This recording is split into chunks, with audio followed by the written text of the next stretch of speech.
ناظرین میں سے کہہ سکتا ہے کوئی کہ اس سے اپنی عبادت، خدمت اور مطالعے میں اس سے بات کی تلاش کی جائے کہ کلام کیا کہتا ہے، اور وہ اسے جان چکا ہے اور وہ ایسی ہی جی رہا ہے۔ لیکن میں ان لوگوں سے کہنا چاہتا ہوں جو اس بات کا تجربہ کرتے ہیں، جو بہت خوبصورت بات ہے کہ کلام کی طرف لوٹنا زندگی میں ایک بار ہوتا ہے یا ایک موسم میں ایک بار ہونا۔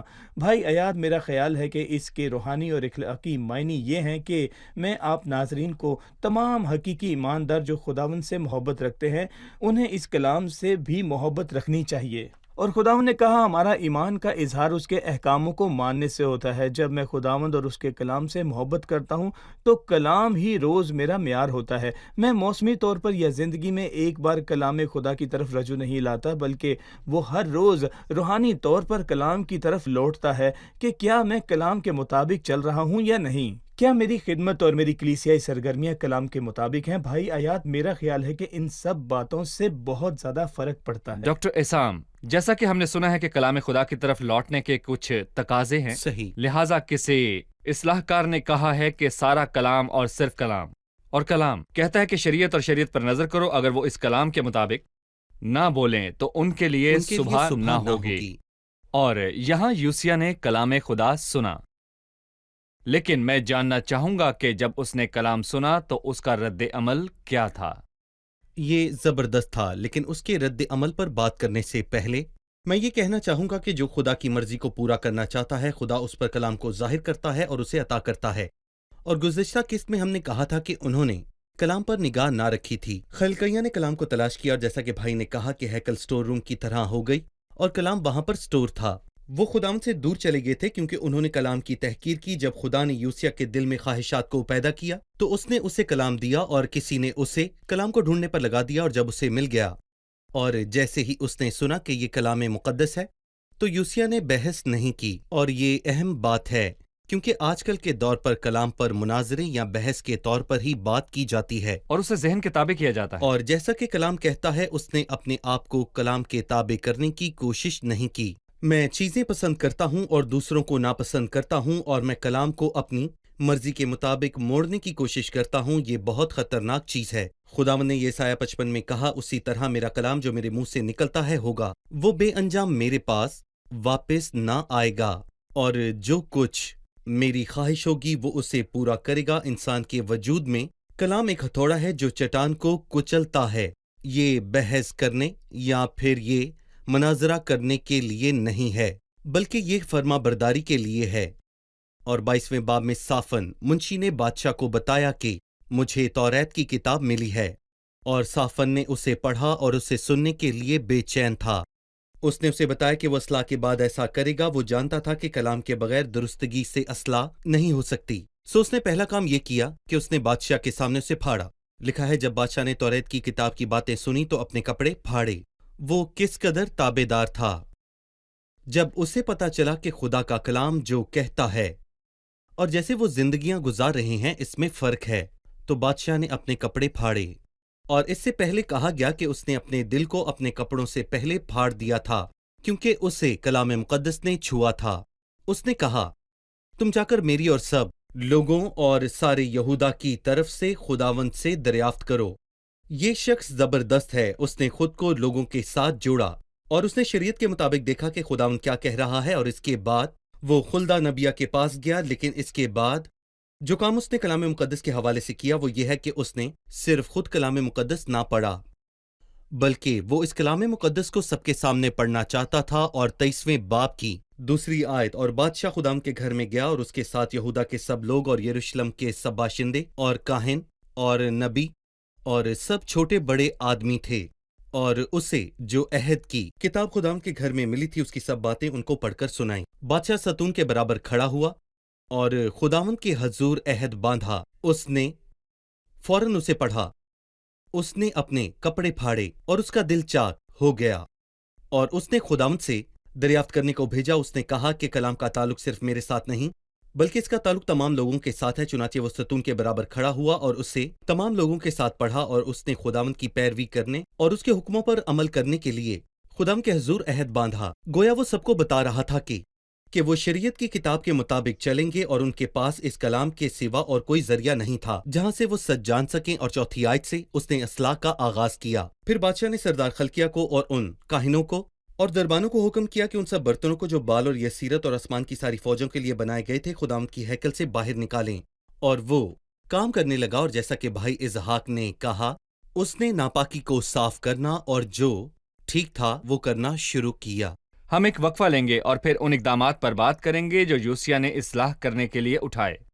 ناظرین، ایک چھوٹے سے وقفے کے بعد آپ سے پھر ملیں گے، ہمارے ساتھ رہیے۔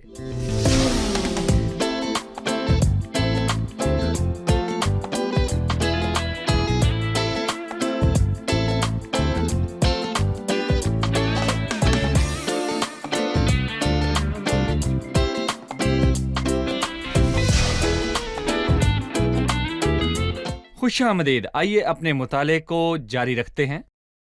بھائی اسحاق، یوسیہ نے جو اقدامات اٹھائے وہ توبہ کے اقدام تھے۔ لفظ توبہ آج کے زمانے میں بہت استعمال کیا جاتا ہے، اور اس استعمال کی وجہ سے یہ اپنی قدر کھو رہا ہے۔ لہٰذا خدا کی طرف لوٹنے کے معاملے میں لفظ توبہ سے کیا مراد ہے؟ بھائی آیات دراصل ایک سادہ سی بائبلی معنی میں توبہ سے مراد سوچ اور سمت میں بدلنا ہے۔ توبہ سمت اور پوری زندگی کی راہ، سوچ، مرضی، احساسات اور ہر چیز کو بدل دیتی ہے۔ میں خدا کی طرف اپنی پیٹھ اور دنیا کی طرف اپنا چہرہ رکھتا ہوں اور لوگوں کے اصولوں پر، حالات اور خداوند کے سوا ہر چیز کی پرواہ کرتا ہوں، لیکن توبہ کے بعد سمت بدل جاتی ہے۔ میں اپنا چہرہ خدا کی طرف کرتا ہوں اور اس کی طرف آتا ہوں اور کہتا ہوں، اے خداوند تو مجھ سے کیا چاہتا ہے؟ کیا میں کروں؟ اب تو میرا مالک ہے۔ اے میرے مالک، اب میں اپنا نہیں رہا اور اب لوگ میری قیادت نہیں کریں گے، نہیں بلکہ تو میری قیادت کرے گا، اور اب میں ہر چیز سے منہ موڑ کر تیری طرف رجوع لاتا ہوں۔ آپ نے اپنے سوال میں ایک بہت ہی اچھی بات کہی تھی کہ ان دونوں کلام کی قدر میں کمی واقع ہو گئی ہے۔ بھائی آیات، مسئلہ یہ ہے کہ کچھ لوگ سوچتے ہیں کہ وہ چند مخصوص الفاظ بولتے ہیں اور مخصوص چیزیں کرتے ہیں تو وہ سمجھتے ہیں کہ انہوں نے توبہ کر لی ہے۔ مثلاً کہ میں ایک عبادت پر جاتا ہوں، اور جیسا کہ آپ نے گزشتہ ایک ساتھ میں کہا ہے کہ یہ بحالی کی ایک تصویر تو ہے۔ پھر کوئی کہتا ہے کہ اگر کوئی توبہ کرنا چاہتا ہے تو اپنا ہاتھ اٹھائے، تو میں اپنا ہاتھ اٹھاتا ہوں۔ کیا اس کا کیا مطلب ہے کہ میں نے توبہ نہیں کی؟ اگر کوئی توبہ کرنا چاہتا ہے تو توبہ کہے، خدا میں گناہ گار ہوں، مجھ پر رحم کر۔ کیا ان الفاظ کی بنیاد پر میں آسمان پر جا سکوں گا؟ اگر میں گناہ میں زندگی گزارتا ہوں یوں تو کیا ان الفاظ کو 10 دفعہ دہرانے کی بھی کوئی وہ خدا قدر کی طرف نہیں ہے؟ پھرے گا۔ جی، خدا کی طرف پھرنا۔ اور غور کریں کہ کلام میں توبہ ہمیشہ حالات غم سے منسلک ہے۔ صحیح۔ خوشی توبہ کے بعد آتی ہے، لیکن توبہ کا آغاز خوشی سے نہیں ہوتا، کیونکہ خدا پرستی کا غم ایسی توبہ پیدا کرتا ہے جس کا انجام صحیح۔ نجات ہے۔ لہٰذا انسان کو درستگی سے توبہ کو سمجھنا چاہیے۔ ضرور ہے کہ میں یہ محسوس کروں کہ میں برا ہوں اور اپنی حالت پر افسوس کرتا ہوں، اور اس کے بعد مجھے خدا کی طرف لوٹنا اور اپنے سوچنے کا انداز اور اپنی زندگی کی سمت میں بدلنا چاہیے، اور خدا میری زندگی کا مالک ہے اور مجھے اسی کو اختیار دینا چاہیے، اور اس کے بعد خدا کی مدد سے میرے تمام رستے نئی سمت میں بدل جائیں گے۔ یہ توبہ ہے جس کی ضرورت خدا سے دور شخص کو ہوتی ہے، اور بعض اوقات ایماندار کو بھی توبہ کی ضرورت ہوتی ہے۔ مکاشفہ کی کتاب کے 2 اور 3 باب میں کلیسیا کو لکھے گئے 7 خطوط میں سے 5 میں سے ہم توبہ کے بارے میں پڑھتے ہیں۔ یہاں یسایہ خدا کی طرف لوٹ رہا ہے، اگرچہ پہلے ہم متفق تھے کہ وہ ایک خدا ترس شخص ہے، لیکن اس کے بعد محسوس ہوا کہ اسے توبہ کی ضرورت ہے، اور ہم میں سے ہر ایک کو وقتاً فوقتاً توبہ کی ضرورت ہوتی ہے۔ جب میں مسیح کو نجات دہندہ کے طور پر قبول کرتا ہوں اور ایک عام رجحان کے طور پر گناہ کی طرف پیٹ کر بیٹھتا اور ہوں۔ اس سے ہم ایک عملی معاملے کے بارے میں سوچتے ہیں، وہ یہ کہ اگر میری جانچ نہ ہو تو توبہ کیسے ہو؟ اور میری جانچ کیسے ہو اگر میں ہر روز خدا اور اس کے کلام کے پاس نہ آؤں؟ اور اپنی پیمائش کے معیار کے بغیر یہ کیسے پتہ چلے کہ مجھ میں ٹیڑھا پن ہے؟ چنانچہ اس طرح میں ہر روز خدا کے پاس آتا اور کہتا ہوں کہ مجھے الہی لیب، الہی روشنی اور الہی سکینر میں جانچ، اور جب خدا غلطی کی طرف اشارہ کرتا ہے تو مجھے توبہ کرنی اور اپنے دل کو خدا کی طرف پھیرنا ہے۔ اسی لیے خدا کا کلام پہلے آیا۔ صحیح۔ دیکھیں، میں یہ کہوں گا کہ حقیقی توبہ کے لیے توبہ کا ثبوت بھی ہونا چاہیے۔ مثلاً جب کوہ کرمل پر ایلیا لوگوں کو توبہ کی طرف لے جانا چاہتا تھا تو اس نے کہا، اگر خداوند ہی خدا ہے تو اس کے پیرو ہو جاؤ، اور اگر بال ہے تو اس کی پیروی کرو۔ اور جب آگ آئی تو وہ چلائے، خداوند ہی خدا ہے۔ چنانچہ اس کا ثبوت ہونا چاہیے، اور ثبوت کیا تھا؟